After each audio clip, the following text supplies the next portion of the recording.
इस वीडियो में हम कंप्यूटर के जनरेशन्स के बारे में पढ़ेंगे।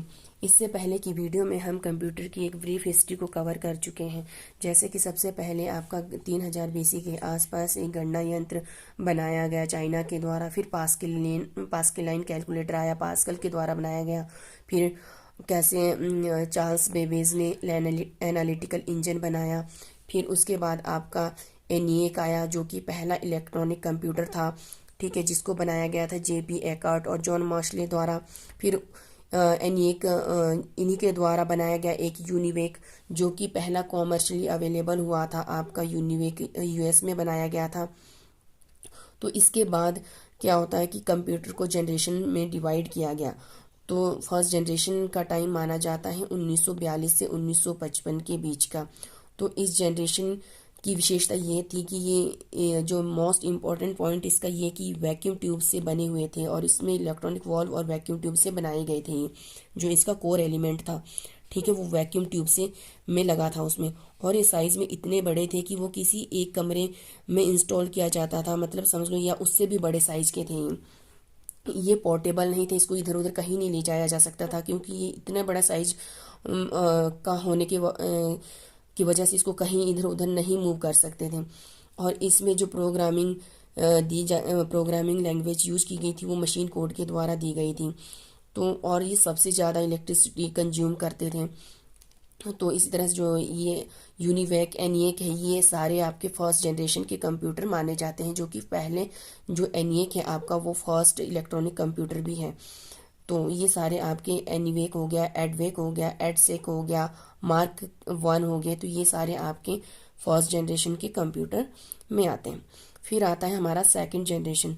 सेकंड जनरेशन का टाइम 1955 से 1964 के बीच का माना जाता है, ठीक है। इसका टेन्यूर है 1955 से 1964।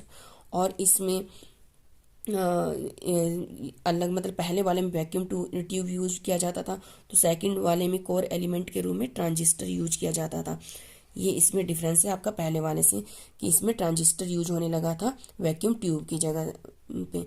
और ये थोड़ा साइज में इससे कम थे, जो आपका पहले वाले फर्स्ट जनरेशन के कंप्यूटर से साइज में थोड़े छोटे हो गए थे। और इसमें हाई लेवल लैंग्वेजेस यूज होने लग गई थी, जैसे फोर्ट्रेन आ गया था आपका सेकंड जनरेशन में, कोबोल भी यूज हो गया था आपका प्रोग्रामिंग लैंग्वेज में आपका सेकंड जनरेशन के अंदर।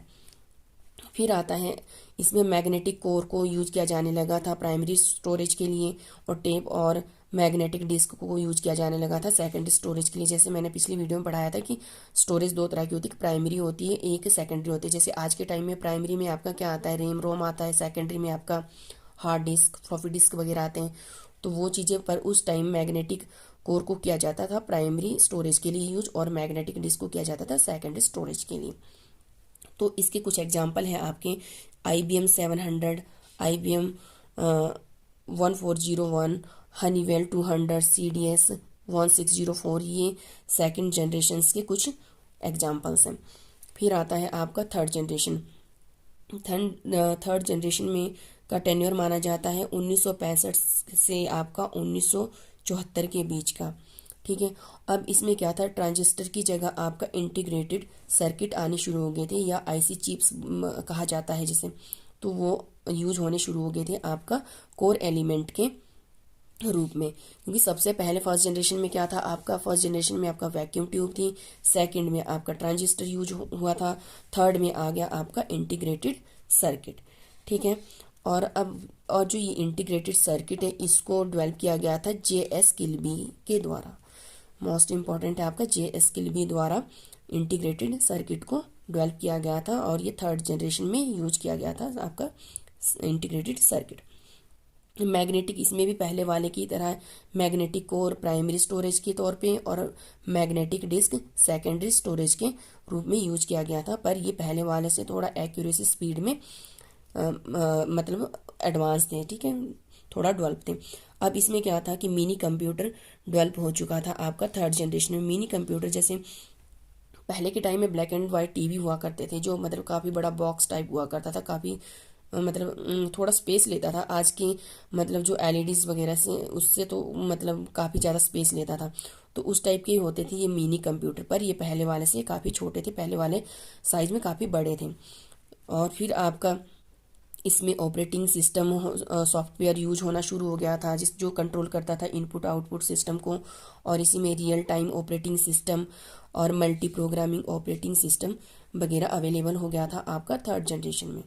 और हाई लेवल लैंग्वेजेस में आपके फिर पहले फोर्ट्रेन और कोबोल था, फिर आपका इन्हीं का अपडेटेड वर्जन शुरू हो गया था आपका फोर्ट्रेन सेकंड से लेके फोर्ट्रेन थर्ड, फोर्ट्रेन फोर्थ, ठीक है। फिर कोबोल पास्कल वगैरह हाईली अपडेटेड वर्जन अवेलेबल हो गए थे प्रीवियस से आपके थर्ड जनरेशन में। और इसके कुछ एग्जांपल है IBM 360, NCR 395, TDS 316 वगैरह, ये आपके सारे थर्ड जनरेशन के कुछ एग्जांपल्स हैं। फिर आता है आपका फोर्थ जनरेशन। फोर्थ जनरेशन का टाइम 1975 से लेकर अभी तक का माना जाता है। बाकी ये डाटा लुसेंट की बुक से लिया गया है, परंतु कुछ बुक्स में इसको 1975 से 1985 भी लिया गया है। बाकी इसका इतना ज़्यादा इम्पोर्टेंट रोल, टेन्योर का ज़्यादा इम्पोर्टेंट रोल नहीं रहता किसी भी एग्ज़ाम में। तो इसमें आपका क्या था, जैसे इंटीग्रेटेड सर्किट जो पहले थर्ड जनरेशन में आ गया था उसका थोड़ा लार्ज स्केल पे यूज होना शुरू हो गया था, और कोर एलिमेंट के रूप में उसी के तरह very large scale integrated circuit भी यूज होने शुरू हो गया था फोर्थ में, मतलब हो चुका था, ठीक है। और माइक्रो कंप्यूटर आ गए थे मिनी कंप्यूटर से, और थोड़ा छोटा साइज आ गया था माइक्रो कंप्यूटर या PC पर्सनल कंप्यूटर भी बोला जाता है जिसको, तो वो अवेलेबल हो गया था आपका फोर्थ जनरेशन में, ठीक है।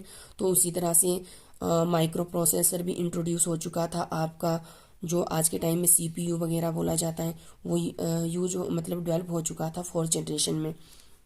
उसी तरह से सेमीकंडक्टर यूज होने लग गया था आपका प्राइमरी स्टोरेज के रूप में। सेमीकंडक्टर में मतलब वही RAM ROM, random access memory, read only memory, volatile non volatile, ये सारा आपका यूज होने लग गया था आपका फोर्थ जनरेशन में। और इस तरह से high level languages C plus, आपका DBMS वगैरह ये आपकी यूज होने लगी थी आपकी फोर्थ जनरेशन में, ठीक है। और इसी के साथ साथ लार्ज स्केल इंटीग्रेटेड सर्किट के साथ साथ आपका ये तो आपका पहले डेवलप हो ही चुका था, मतलब धीरे धीरे ultra large scale integration ULSI भी यूज हो चुका था कोर एलिमेंट के रूप में आपका फोर्थ जनरेशन में, और इसी को हम आज भी यूज कर रहे हैं। और इसी तरह से इसके कुछ एग्जांपल हैं, जैसे DEC 10, star 1000, IBM XT, Apple, तो ये आपके कुछ फोर्थ जनरेशन के हैं। तो फिफ्थ जनरेशन अभी भी अंडर डेवलपिंग ही है, जो डेवलप हो रहा है इसमें। जैसे जो हम आज के टाइम में कंप्यूटर यूज कर रहे हैं वो फोर्थ और फिफ्थ दोनों के हैं, जो भी हम कंप्यूटर वगैरह यूज करते हैं। अब जो आपका फिफ्थ में आपके जैसे आर्टिफिशियल इंटेलिजेंस वगैरह को बहुत ज़्यादा मतलब डेवलप किया जा रहा है, तो उसमें जैसे आपके सुपर कंप्यूटर वगैरह है, पर वो अभी भी मतलब जो कॉमन लोगों के लिए मतलब आम लोगों के लिए अवेलेबल नहीं है। उसका मतलब बड़े बड़े रिसर्च सेंटर, स्पेस एजेंसी वगैरह ही यूज कर पा रही हैं, क्योंकि वो अपने आप में बहुत ही ज़्यादा एक्सपेंसिव और काफ़ी मतलब फास्ट है, मतलब एक्यूरेसी स्पीड में काफ़ी ज़्यादा एडवांस है, और ये अभी भी डेवलपिंग स्टेज पे है आपका फिफ्थ जनरेशन। और इसमें आपका क्या था, डेस्कटॉप हो गया, आपका लैपटॉप वगैरह हो गया, पाम टॉप हो गया, तो ये आपके जो हम आज के टाइम में यूज कर रहे हैं तो ये अवेलेबल हो चुके हैं। और इसी तरह से आपका जैसे सेमीकंडक्टर वगैरह में जैसे रैम रोम था उसके भी एडवांस वर्जन अवेलेबल हो गए, जैसे EPROM, SIMM, DIM, तो मेन मेमोरी वगैरह के रूप में होते हैं। तो माइक्रो प्रोसेसर वगैरह भी काफ़ी इम्प्रूव हो चुका है पहले से, और डेवलप हो रहा है, अभी भी हो रहा है। और मतलब इस तरह से इन फ्यूचर मतलब जनरेशन का मतलब ही ये होता है कि आपका जो आपकी कमियां पिछली किसी भी टेक्नोलॉजी में को सुधार करना, उसको इम्प्रूव करना, उसको और भी स्पीड में, एक्यूरेसी में, हर तरह से उसको रिलायबल बनाना। जैसा कि हमारे पास एक हम टेलीकम्युनिकेशन का हम जैसे 2G 5G नेटवर्क यूज़ करते हैं, तो अब हमारे पास हमें मालूम है कि 5G या 4G हमारे पास कितना एडवांस लेवल में है, तो हम कभी भी नहीं चाहेंगे हम 2G पे जाना या 3G पे को दोबारा से यूज करना। तो उसी तरह से कंप्यूटर जनरेशन का भी यही मतलब है कि अगर पिछली जनरेशन में जो भी खामियां हैं, जो भी उसकी मतलब उसमें कमी है, उसको इम्प्रूव करना, उसकी स्पीड को, उसकी एक्यूरेसी को, हर तरह से उसको मतलब इम्प्रूव करना, अपडेट करना, तो ये है होता है आपका जनरेशन्स।